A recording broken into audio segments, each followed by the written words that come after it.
Hey, how's it going, everybody? Welcome back to another episode of the Truth Defender podcast. We are coming to you from the greatest country in the world, deep in the heart of the Lone Star State, Dallas, Texas. I'm your host, Paul Aguilar.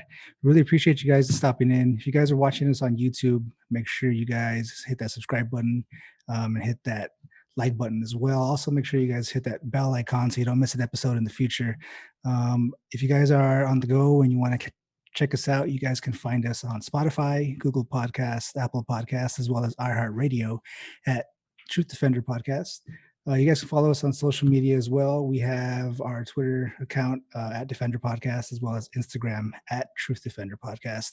You can catch us on Facebook and Rumble as well. We have all those linked down below, as well as our Discord. If you guys want to send us any questions or comments for myself or our guests, or if you have any guest or topic recommendations, you can send those to our email at thetruthDefender@1776.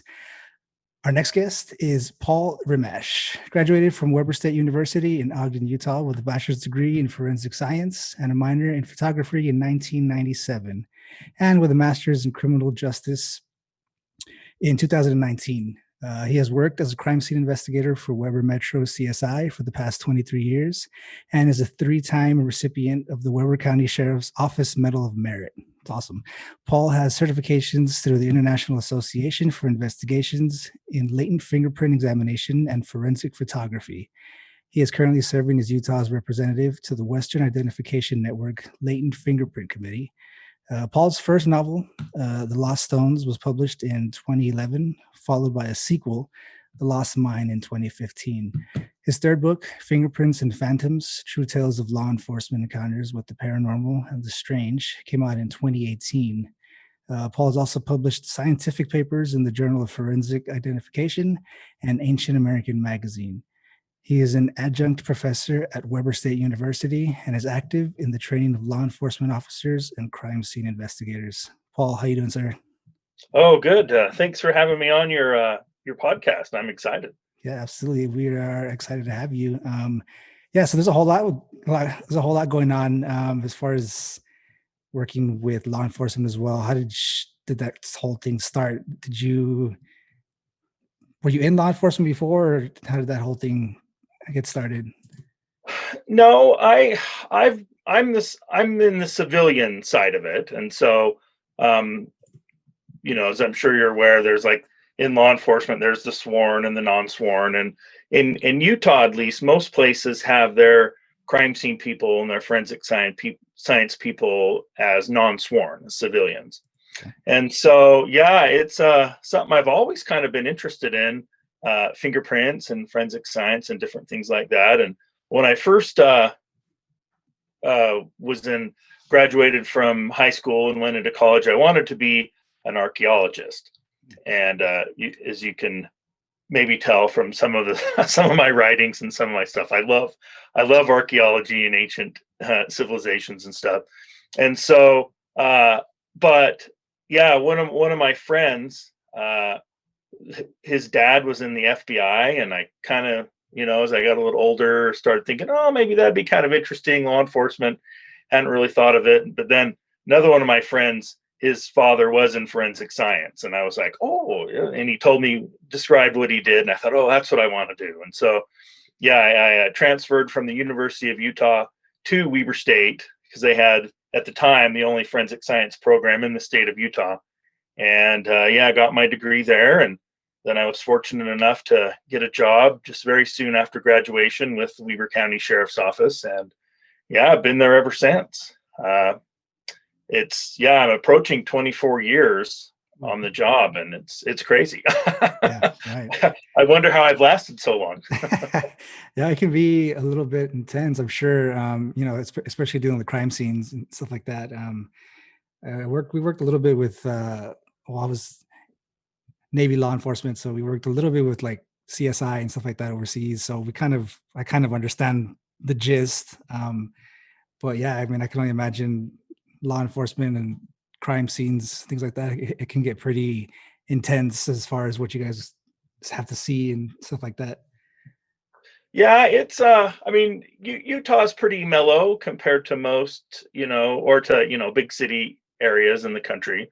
So, you hear about New York or Baltimore, places like that. I mean, they have hundreds of homicides every year, and here in Weber County, we might have 8 to 10 to 15 or something, so it's not like we're super intense here. But yeah, in the span of 24 years, I've seen a lot of terrible things and a lot of gruesome things. And kind of in the more recent years, I've become a little bit more interested in kind of mental health survival tactics for crime scene people. And I've done a few, done a little bit of research on it, done a few lectures at some of our professional conferences. And because it takes a toll, and it's kind of not as understood because for our officers who were going out and doing the traffic stops and the kicking down the doors and all that stuff, they have a very acute form of stress, where in the moment someone's might be trying to kill them or is trying to kill them, and very stressful, very hard to deal with, but it's acute. It happens and then it gets over. But for forensic people, we have more chronic stress. And kind of the best example is there was a few years ago, there was a quadruple murder suicide that happened in our jurisdiction. A guy killed his family, and the officers went in and they found the dead bodies, and which is very traumatic, and they didn't know what they had, very traumatic. But then they're sent home, and then it's like, all right, CSI, you go in and spend the next day in with those dead bodies and look at them for the next 24 hours and do this crime scene. And so we didn't have to find them, but you have to look at it for the next day. And so it's those kinds of stresses for forensic people there's only now in the past few years research being done on it. So yeah, it's interesting, but I guess I've been able to make it so far. Yeah, thankfully. Yeah, I mean, it's obviously inspired you to write books about it. I mean, like you mentioned that 2015 book, Fingerprints and Phantoms. Was that just kind of like tales of cases you've had over the years, or how did that whole thing play out? Well, that's a really fun book, because it's basically ghost stories that cops and CSI acquaintances of mine have had. Right. And so that maybe some other time we could come. I don't know if you do ghost stories on your podcast, but we should talk more about that book some other time. But it basically came about where one of the things I love about law enforcement is the storytelling culture. Ever since I was a little kid, I loved campfire stories. I love funny stories. And in law enforcement, there's a lot of downtime. And you being in the military, you had that experience too, I'm sure, where, on TV, it makes it seem like law enforcement and CSI and military, it's always action, action, action. But in reality, there's a lot of downtime. And you're waiting for a search warrant, or you're waiting at the courthouse for court, or it's a night shift and nothing's going on. And you tell. So there's lots of storytelling that goes on. Right. And just one Halloween, I just started asking people like, hey, have you ever had anything that weird happen to you, or you seen any ghosts or anything like that? Just kind of to be in the spirit of, the season. And right. Just a lot of people started telling me stories. And, some people were really ready and willing to tell stories. Other people thought you might be teasing them, but then when they thought you were serious. And so just, over the course of several years, I would just collect stories, and then my wife was like, hey, you should write those down. And I'm like, good idea. Yeah. so that was a really fun book. But yeah, there's some, because we work with death and we work at nights and we have to go into cemeteries and isolated buildings and different things. Like, there's a lot of weird stuff that happens to cops and CSIs. Right. Yeah, I can relate. It's a whole lot of hurry up and wait. And in that time, especially like in the military as well, I mean, the stories you get as well, all kinds of stories. But yeah, so I guess we can kind of jump in here to, you mentioned prior that you kind of wanted to be like an archaeologist before. Did that kind of set you up as far as looking at the Aztecs, or how did that whole process, come about? Well, yeah. And I've, like I said, and you brought up, I wanted to be an archaeologist when I was a kid, and people say, yeah, it's because you loved Raiders of the Lost Ark as a movie, and like, okay, guilty, Sure. I like to wear vests because Han Solo had vests too. So what? Harrison Ford, he so such an influence. But yeah, I've always been really interested in it. But I think my interest in the Aztecs and their kind of ancient and even hidden history started when I was a Boy Scout. And so we would go on camping trips, and I had this scoutmaster named Larry Holloway, and he was the coolest guy in the world. He was the best scoutmaster, and we would go camping in what are called the Uinta Mountains here in Utah. And for you and your listeners, if you've ever heard of Skinwalker Ranch, Skinwalker Ranch is just outside of the Uinta Mountains, so that's really close there. So there's lots of interesting stuff. David Paulides, one of his disappearance clusters, is in the Uinta Mountains too. So it's quite an interesting place. But when we were camping there, Larry would tell us stories about that in the Uinta Mountains there were hidden gold mines, and there was great treasure in these mountains, and that many people thought that Montezuma's lost treasure was in those mountains, but that these mines were protected by the members of the Ute Nation. There's the Ute people have a large reservation right there in the Uinta Basin, and he told us that the Ute people were protecting these mines. And so I grew up hearing these stories, as a Boy Scout in those mountains, hearing this stuff. And so it became a point of interest to me to kind of study that up later on and do some research on it. And it became the topic of my second book, The Lost Mine. But there's so much, which is a fiction book, but there's so much hidden, interesting history about the Aztecs. Then we just and their connection with this area up here in Utah that we just don't realize. It's fascinating. Yeah, that is interesting. I had never heard, that there were like Aztec or anything to do with Aztecs, kind of that far up, like into the U.S. Obviously you only hear about the Aztecs down in Mexico and stuff like that. And one of the biggest questions you hear about them is like, where did they go? Obviously, because it seems to be that they just kind of disappeared into thin air. And I mean, you still have like ancestors and things like that still exist in Mexico. But I mean, for the most part, it's just kind of like they just disappeared off the face of the earth. And it's just interesting to hear that they would be that far up, here in the States. Obviously back then it wasn't the US, but that they would have made that trek up that far to where they would end up out, like out in Utah as well. But so, I mean, I just wanted to kind of get maybe theories or anything you've heard, because I mean, you hear like a lot of stories as to where they went or why their civilization kind of collapsed. Do you have like any kind of theories as to why that happened? Well, with the Aztecs, it's pretty clear what happened to them, because the Spanish came and basically wiped them out. And so, as opposed to some of the other civilizations there, the Maya and the Toltec and the Olmec and different things, the Aztec, there's so many interesting things about them, because we think about the Aztec as being a really ancient civilization, but they're actually kind of not, because the Aztec came to Mexico and founded their capital, which I'm so terrible at pronouncing these things, but Tenochtitlan was their capital city there in Lake what is it? It's the lake where Mexico City is. So Texaco, I think the lake was Okay. the lake where they had it.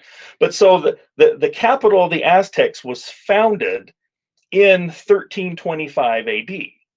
And it's a really interesting thing that Oxford University in England is actually older than the Aztec Empire. So the Oxford, they started teaching at Oxford in 1096, and then it officially became a university in 1249, and then the Aztec capital was founded in 1325. And so even though we think we think about the Aztec being really ancient. The founding of their capital was actually kind of in, not modern times, but in historical times.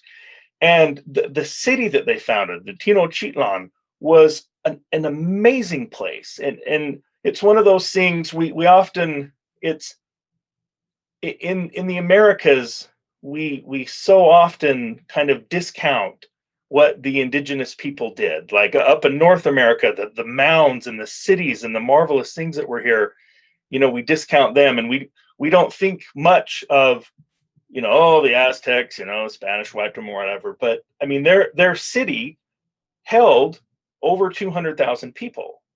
In Europe, there was only 3 cities that would even rival Tenochtitlan, and that was Paris and Venice and Constantinople.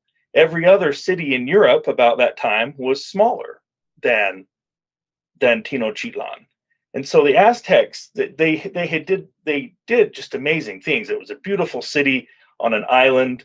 There were causeways going across it. There were hanging gardens and floating gardens, and it was just a marvel. And then, the Spanish came and kind of squashed it. But what's interesting though, and going back to the Aztecs' connection to the continental, or up to the U.S., is that even mainstream scholars will tell you they don't know where the Aztec came from. And they will, you look and you read different accounts and different textbooks, and they say, oh, they might have come from like the border of America, or USA and Mexico, from that area, and other people have all these speculations, but they really don't know. But when you ask the Aztecs themselves, they told you exactly where they came from. They said before they came to Tenochtitlan, they lived up north in a place called Aztlan. And when they asked about Aztlan, they said, well, it's an island in a lake. And so now you have a connection to, well, that's where they built when they finally settled down. I mean, they had wandered around for a while, and when the Aztecs finally settled down, they built their city on an island in a lake. And what's interesting is while they were looking for a place, the Aztec had a prophecy that they were supposed to build their city where they would see an eagle with a snake in its mouth on top of a cactus. And so they got to Lake Texaco, and there is a cactus with an eagle on it with a snake in its mouth. Now, can you think of where you might have seen that motif before? It's on the Mexican flag. Yeah. Right, it's the Mexican flag and their coat of arms. It's still something that exists today, but that comes from the Aztec and the founding of their capital city. That was the prophecy. But back to Aztlan, they said, well, Aztlan's up north, and it was an island in a lake. And when you look at the word Aztlan, it has 2 different meanings to it. And so one of the meanings was land of herons, so the large bird that lives in wetlands and goes fishing. So land of herons, or land of whiteness. And so what's interesting about that is there is a place north from Mexico where there's a large island in the middle of a large lake that fits both of those descriptions. And that is the Great Salt Lake and a place called Antelope Island, which I was actually just at yesterday when hiking out there. And so if you look at the Great Salt Lake, even though the lake is really salty, and it's so salty that there's no fish or anything in it, there are wetlands all the way around the Great Salt Lake, and there are large populations of herons that live there. And then when you look at the other meaning of the word, land of whiteness, all the way surrounding the Great Salt Lake, especially out to the west, are vast salt flats. Think of I don't know if you've ever seen the Bonneville salt flats, but a lot of TV commercials are filmed there. Have you seen the movie Independence Day? Right, yeah. Mm-hmm. Yeah, where Jeff Goldblum and Will Smith land, and they're walking across. So that's the salt flats. And there's a lot of area out there where just for miles and miles you have salt, and it's very white. The ground is just pure white. So both of those, the herons and the land of whiteness, they both could easily fit then the Great Salt Lake and the area around it. And then you have another connection that the Aztecs language is very, very related to the language spoken by the Ute and the Shoshone and some of the other groups that are up here in the Great Basin. The language is very similar. And so you start to have some of these connections where, I mean, mainstream scholars themselves don't know where the Aztecs came from, and you start to see some of these correlations. But there's another really interesting correlation. It's actually the article I did write for Ancient American Magazine was about a very interesting correlation between the Aztecs and some of the indigenous people who lived up in this area. And it was a few years back, they had been excavating some caves out on, not on Antelope Island itself, but very near, just kind of surrounding the Great Salt Lake. And the people, the archaeologists have called the promontory culture. And the promontory culture existed around the Great Salt Lake in like the 1100s and 1200s. That's kind of when the heyday of the promontory culture was.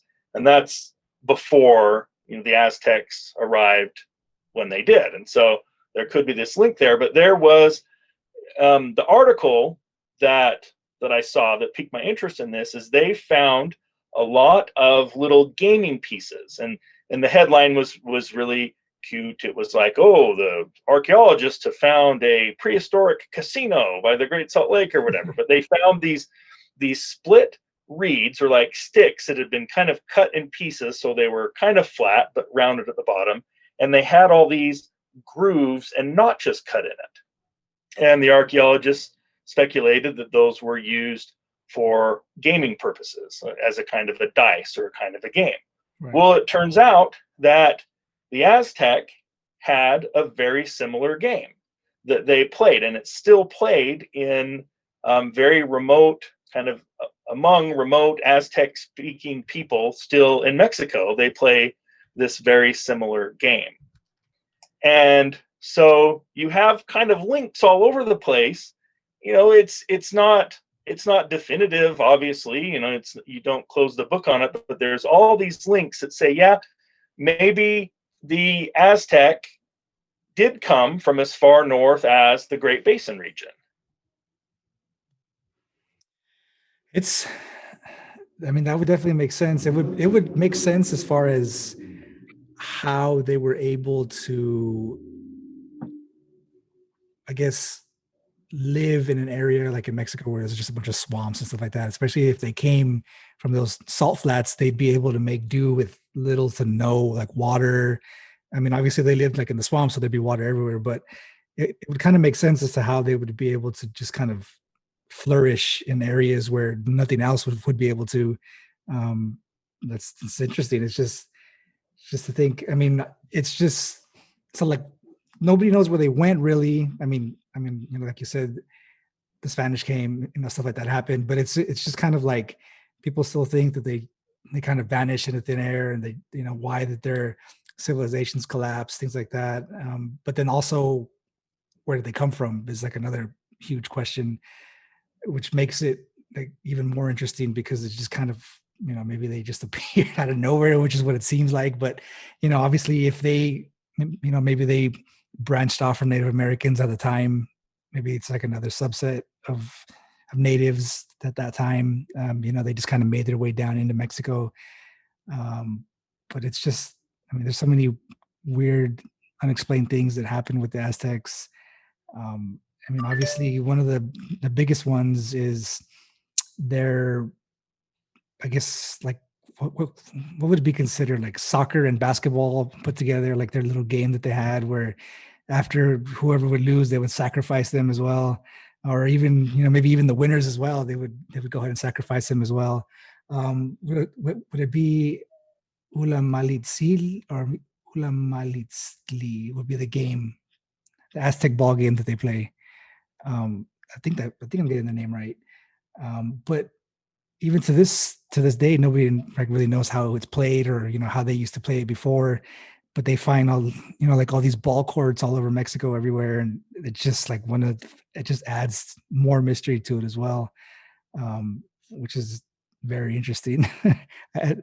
I've always wanted to not only go just to see like the ruins as well, but just to kind of figure out how they would go about playing the game as well, which is even more interesting. Yeah, there's so much that we don't understand. Well, what I think is fascinating is, you have some really good historical accounts from the Spanish when they went there, and some of the friars chronicled, but then there's this gap, and then there's interesting things that kind of happen that you might be able to fill in the middle of the gap as to where they went. And so, I mean, the story is that the Spanish arrived. Cortez arrived in 1519, and he was out for gold. He wanted to find gold. He wanted to find riches. I mean, he was the ultimate soldier of fortune. Well, the Aztecs had this tradition or this belief that one of their gods, Quetzalcoatl, was going to come back one day, and he was going to have a light skin, and he was going to have a beard, and he was going to come from the east, and he was going to come at a certain time. Well, Cortez shows up almost on cue, like around the time that Quetzalcoatl was supposed to come back, and he was bearded, and he came from the east, and he was lighter skinned, and so, but game over.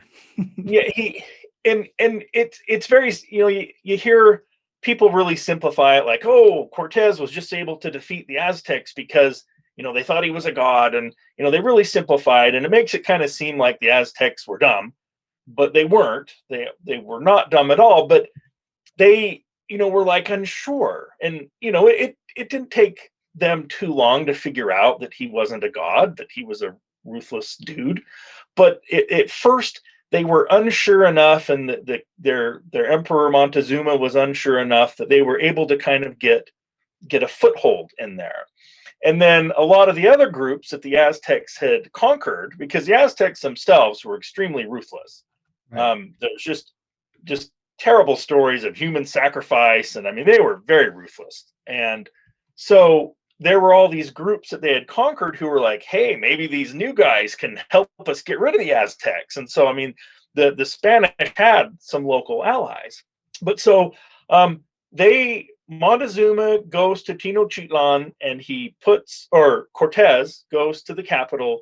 He basically puts Montezuma under house arrest, and he sends his men out looking for the treasure, because there's tales of fabulous gold. And I mean, the Aztecs had even tried to meet Cortez on the way to Tenochtitlan to bring him gold to pacify him, but that just made him want more. And so he gets there, and he demands that the Aztec bring all their gold out. And so they give him some, but like I said, they're not stupid.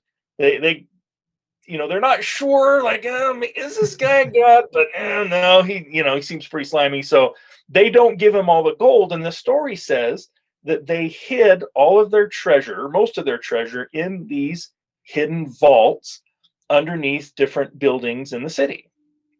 And there's written accounts of some of these Spaniard spies who actually went in and saw these treasure vaults with just gold and jewels and ingots of gold and silver piled up, just immense wealth and treasure beyond just their wildest imagination. But the Aztec were hiding it. Well, Cortez was about ready to tear the city apart when he caught word, or was notified, that another Spaniard had come to Mexico with an army to take it over from Cortez. So Cortez had to kind of break off what he was doing in Tenochtitlan to go fight and conquer this other Spanish guy who was coming to take over. Well, here's where this is all historical to this point, and it is said that in the break when Cortez left, that the Montezuma ordered that hundreds of porters, hundreds of guys, would take this jewel, all the jewels and the gold and the treasure, and take it up north to the land of their ancestors. And they had a story, about Aztlan, that was the land of their ancestors. And they also said there were 7 sacred caves up there. And so a trusted advisor of Montezuma and hundreds of porters packed up all this treasure and headed up the trail and to the land of their ancestors, north.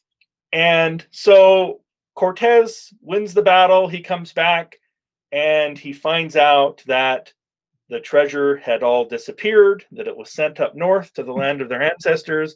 And then there was more battles and lots of different stuff. And Montezuma was eventually stoned to death by his own people.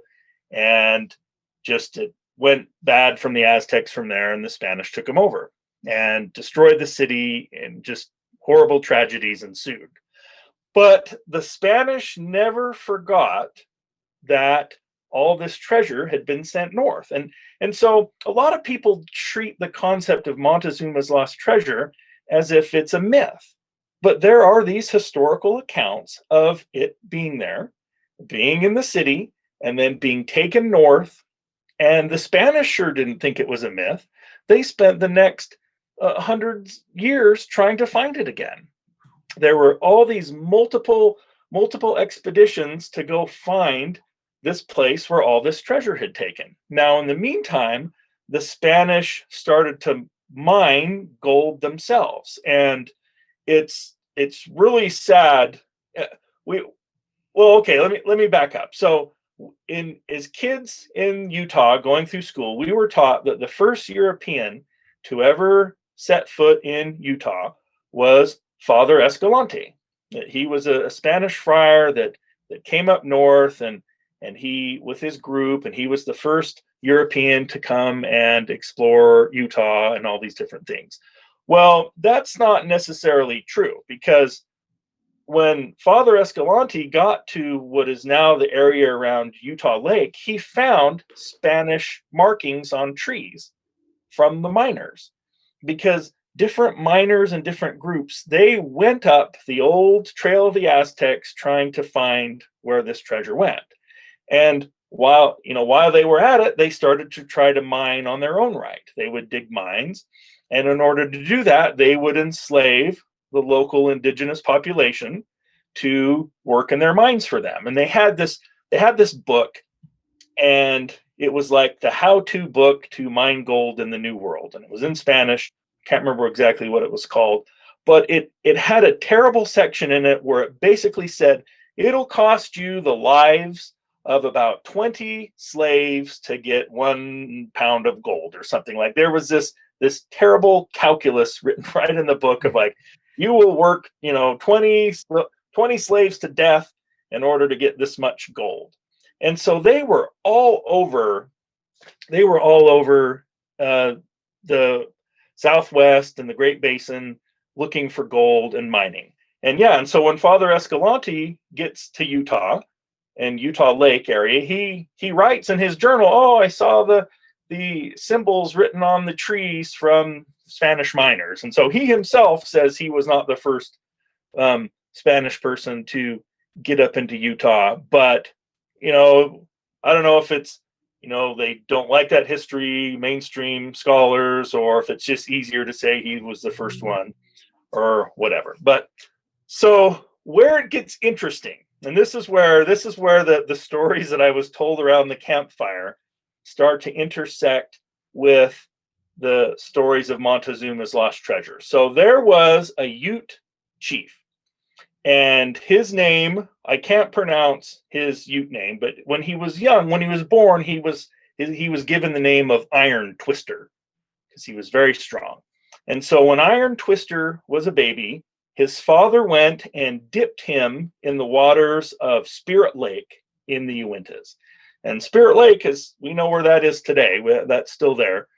And so he dipped him in the waters of Spirit Lake, and this place was very, very sacred. Is very sacred to the Ute people, and they believed that God, who they called Towats, was where he hung out. That was one of his places where his spirit was very intense, was at this lake, Spirit Lake. So, he was dipped in there as a child, and, he had different things going on, and his Iron Twister's grandfather had actually been killed by the Spanish, who had come up into Utah, and they knew that he knew where some gold was, and so they basically tortured him to death. So he would tell them where gold was, and so he knew of the Spanish, and he has this history with them. Well, as he got a little older, he went back to Spirit Lake to have a vision quest, and he fasted, and he chanted, and he sang, and he prayed, and he did this for several days, and finally he had a vision where the Great Spirit Towats came to him and said, "All right, I'm going to change your name from Iron Twister to Keeper of the Yellow Metal." Okay. And this is in his account. This isn't some legend. This is what the settlers who knew him wrote down. This is the story from his own mouth. And so Keeper of the Yellow Metal was Yakera. That's the Ute word for it. And the trappers and stuff that knew him, they couldn't really pronounce Yakera very well, so it became Walker. So he became known as Walker to the different trappers. Well, when Chief Walker, when Yakera had this vision, the Great Spirit said, "All right, I'm going to make you the Keeper of the Yellow Metal. You're going to be the protector of these caves filled with gold, and also the treasures of the Ancient Ones." And so at that point, you're like, okay, so if the Aztec were really from the Great Basin, from the Great Salt Lake, which the Uinta Mountains are just right next door, right. If they were really from there and they left and went up, to flee the Spanish, went up the trail of the Ancient Ones to where their ancestors were from, is the treasure, are these caves that Chief Walker was made the protector of, is that Montezuma's lost treasure? Is this the treasure that the porters took out of Tenochtitlan and moved up north? So it's a very interesting connection. But it gets even more interesting because there's historical substantiation that this treasure, this gold, because what happened is during this vision that Walker had, the Great Spirit told him, okay, so pretty soon some white men are going to come into your area, and you can give them some of the gold. The Great Spirit told Walker, I give you permission to give these people some of the gold because they're going to use it for a good purpose. And the Great Spirit called these white men that were going to come the high hats. That's how the Great Spirit described this to Walker. And so, he comes out of his vision, and he's, his name's changed, and he, has this new purpose in life. And so he's like, okay, well, who are these high hats? Who are these people going to be? And so he's like, well, is it the Spanish? Because sometimes the friars wore tall, pointy hats. But he was like, nah, I don't, because the Indians of the Great Basin, the native people there, did not love the Spanish. They had a big history of slavery and working them to death and all these things. So he's just like, no, I don't think that is who I'm supposed to give this gold to. And so then mountain men, trappers, started to come into the area, and he was like, are these the guys that I'm supposed to give the gold to? They don't really wear high hats, but when he started to talk to them, they didn't care anything. They didn't care about anything except for beaver pelts and trapping. They weren't interested in gold at all. And so he just kind of, well, it's not those guys. And so he was just kind of at a loss. He didn't really know what was going on. Well, a few years later, he became very ill, and everybody thought he was going to die. And so they took him to one of the forts that the trappers had, and the, the they took him and said, well, can you guys help him? We think he's going to die. And he just laid in this coma for days and days, and they were kind of getting ready to bury him. They thought he was going to die. And all of a sudden he snaps out of it, and he's perfectly healthy. And he's like, oh, I had another vision. And everybody's like, oh, okay, well, what happened? And so in his vision, his spirit floated up out of his body in the fort, and he floated up over the mountains, and he floated up over the Great Plains. And he looked down on the plains, and there were covered wagons crossing the plains. And the Great Spirit said, those are the people that you're supposed to give some of the gold to. And he's like, look at their hats. And they had kind of top hats, little taller hats like that. And he's like, those are the people you're supposed to give it to. And specifically this guy right here. And in the vision, Walker was shown one specific guy that he was supposed to give some of the gold to. So he's like, great. Well, who those people were that he saw were the Mormon pioneers that were coming to settle Utah. And so several years later, and it was I think it was 1849, Walker and a group of his people rode into Salt Lake City and requested a meeting with the great Mormon chief, who was Brigham Young.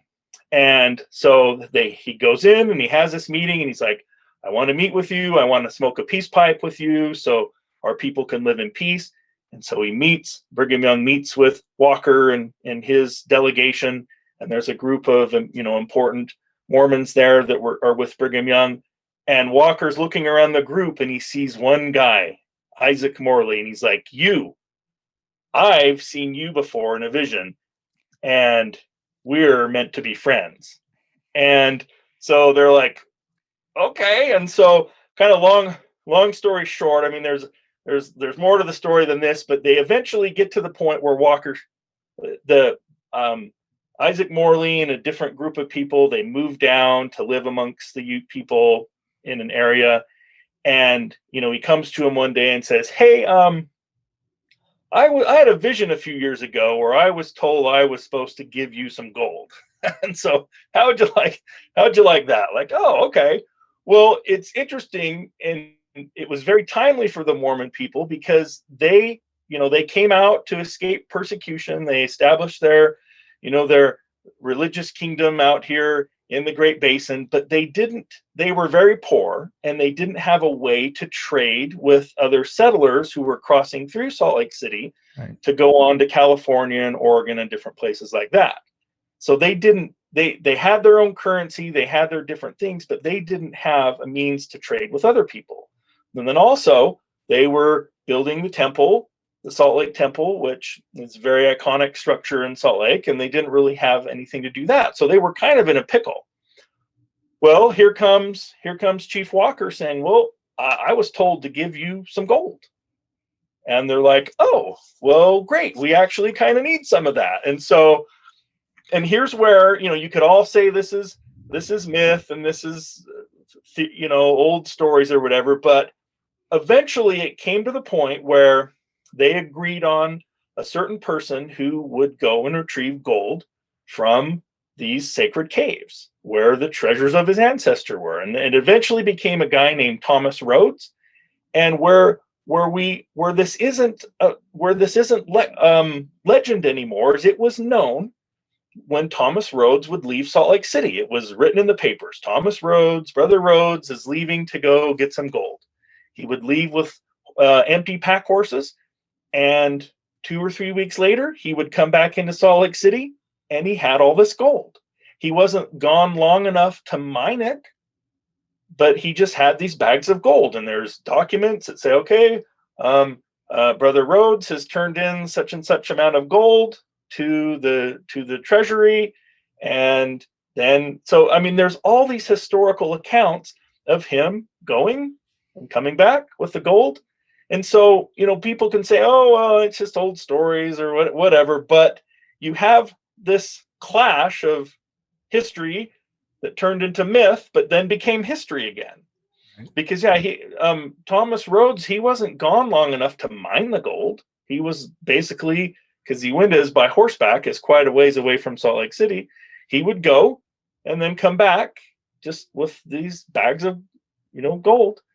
And so that went on for a few years when, while the Mormons really needed the cash, and they, made the statue that's on top of the temple, the Angel Moroni statue, he's covered with gold and all that stuff. But then, when the economy became more normalized and the church had enough money to do their own thing, then it stopped. They didn't need it anymore. And so Thomas Rhodes didn't go anymore. And then now it's kind of faded into myth. And to me, it's just so fascinating to we have this blank spot in the middle where we know for a fact that they left Tenochtitlan with gold. And then it's the mists of, it's the mist of time. But then in the 1840s, you have some gold being taken from these caves, and that's a proven fact.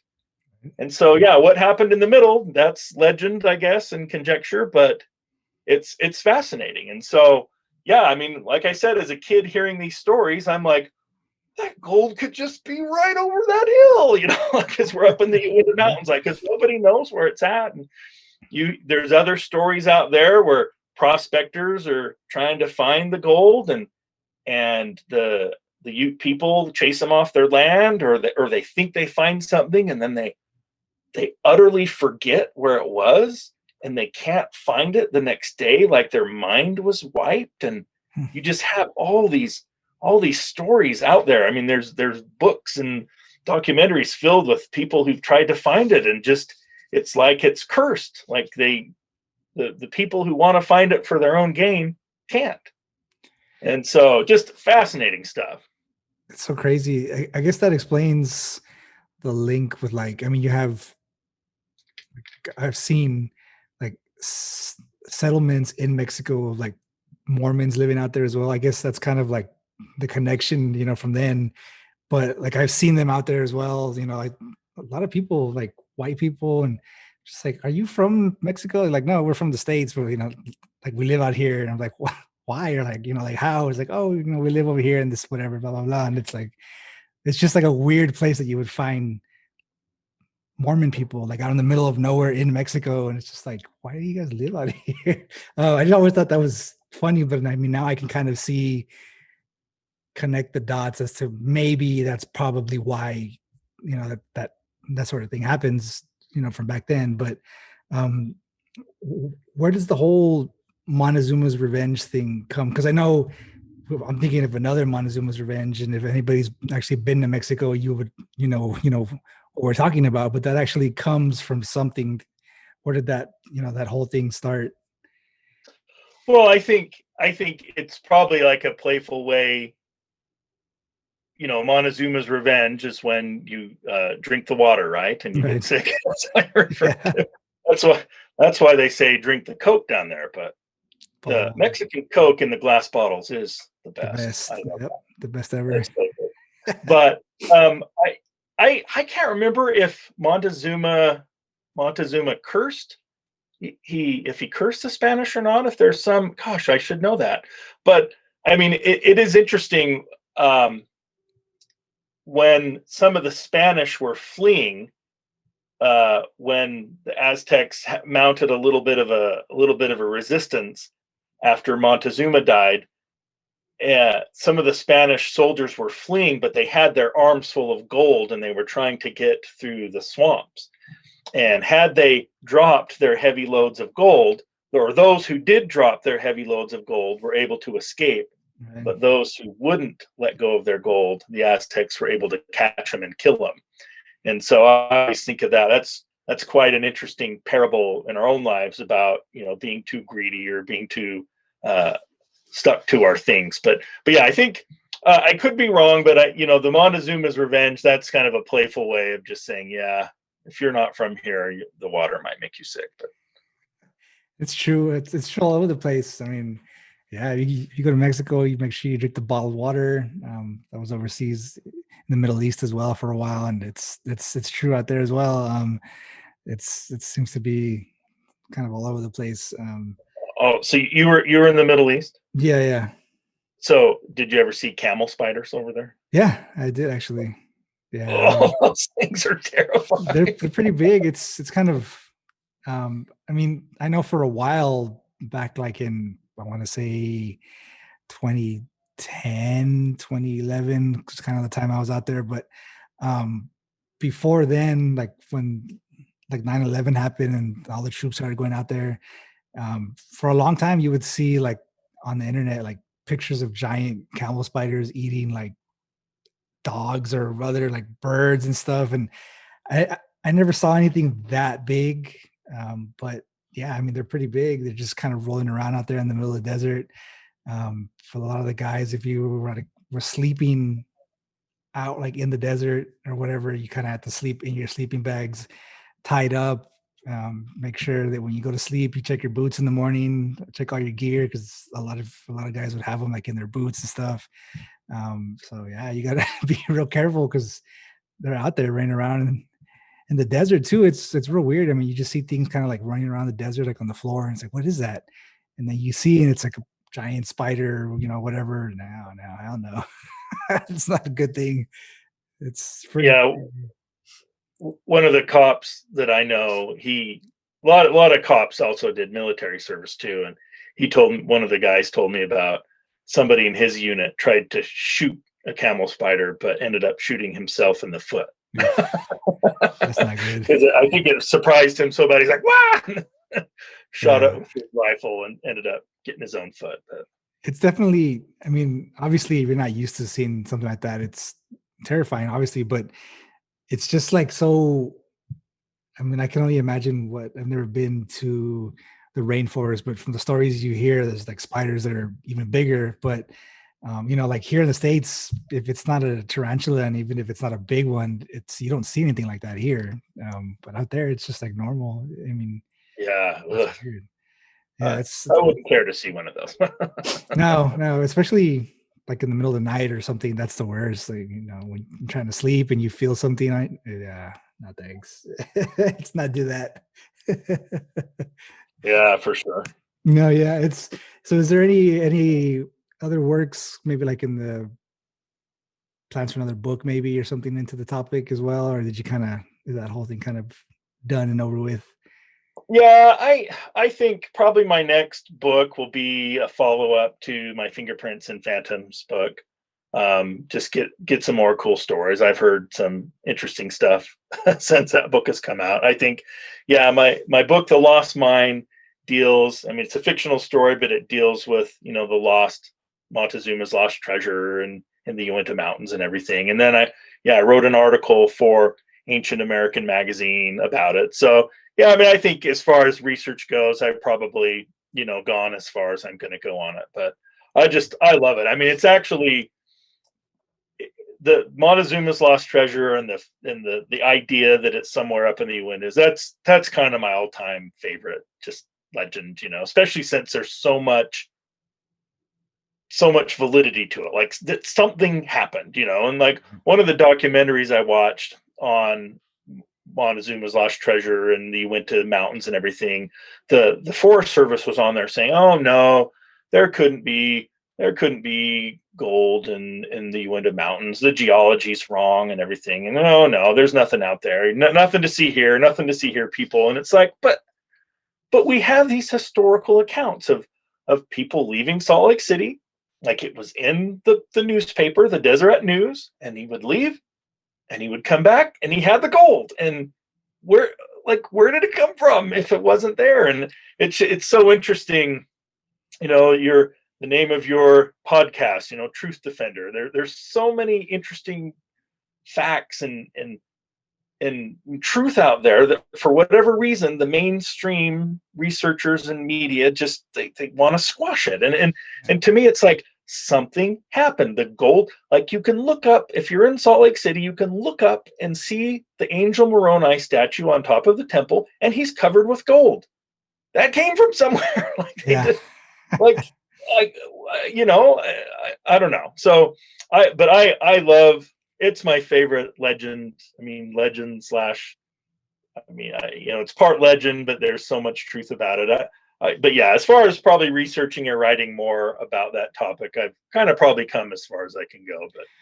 But that'll be to my dying day the thing that I just love to think about it. And maybe it's that takes me back to being a 12-year-old boy around the campfire roasting a marshmallow with right. Scoutmaster. But do they still have like any, I guess, like expeditions maybe locally, or has there ever been anything like that to where they go out maybe like the mountains looking for it, like recently? Oh yeah, yeah. People are up there all the time, and there's a lot of lost mine legends all over the West. And I mean, there's some mine in Arizona that's supposedly lost that like every year people die out looking for it. I can't remember, like I think just this last summer some people died. So the thing about this possible Montezuma's lost treasure is it's probably, depending on where you might put it, it is on Ute reservation land or very close. Right. So it's not like anybody can just go looking around and finding it, because I mean that's part of the story about it, is that the Ute people know it's there and that they're the keepers of it. They protect it. Right. And so yeah, there's people always out there looking. I mean, there's like I said, there's several documentaries out there on YouTube and different stuff. Like in one of them, there was this bar in Vernal, Utah, that was full of prospectors, and they were all wanting to find that.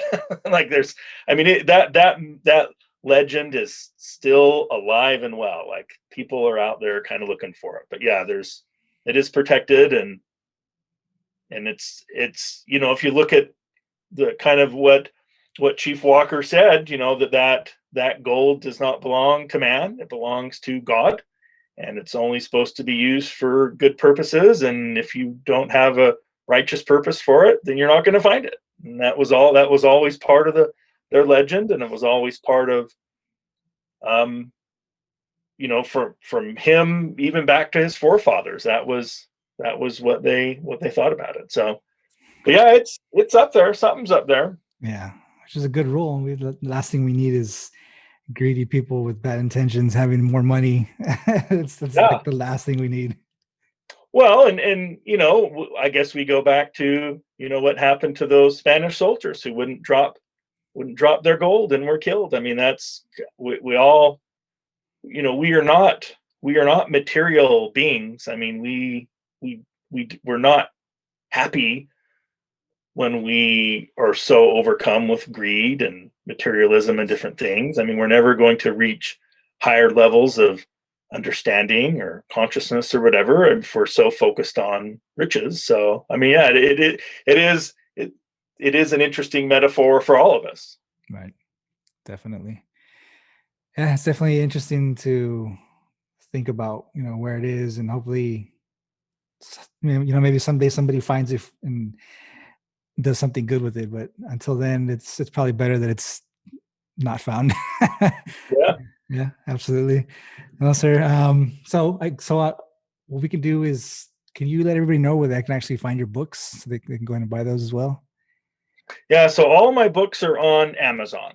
So if you go to Amazon and you just search my name, Paul Rimmasch, the 3 different books that I've written are just available on Amazon. And that's probably the easiest place to get them. So the book that specifically deals with Aztecs is called The Lost Mine. And so, that's the one. But the first book, The Lost Stones, that has to deal with a lot of the archaeology of ancient North America, the mounds and different things up there.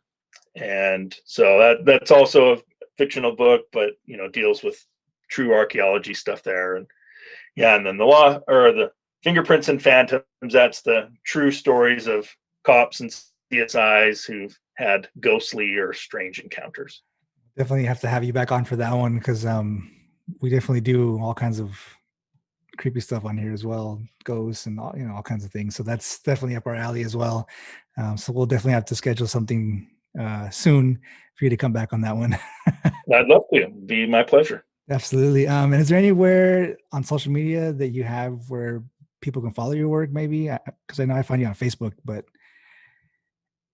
Yeah, I'm not the biggest social media person, but I do have Facebook pages for the Lost Stones, the Lost Mine, and Fingerprints and Phantoms. So if you want to shoot me a message out on, if your listeners out there want to shoot me a message, yeah, the Lost Stones, Facebook, the Lost Mines, and Fingerprints and Phantoms.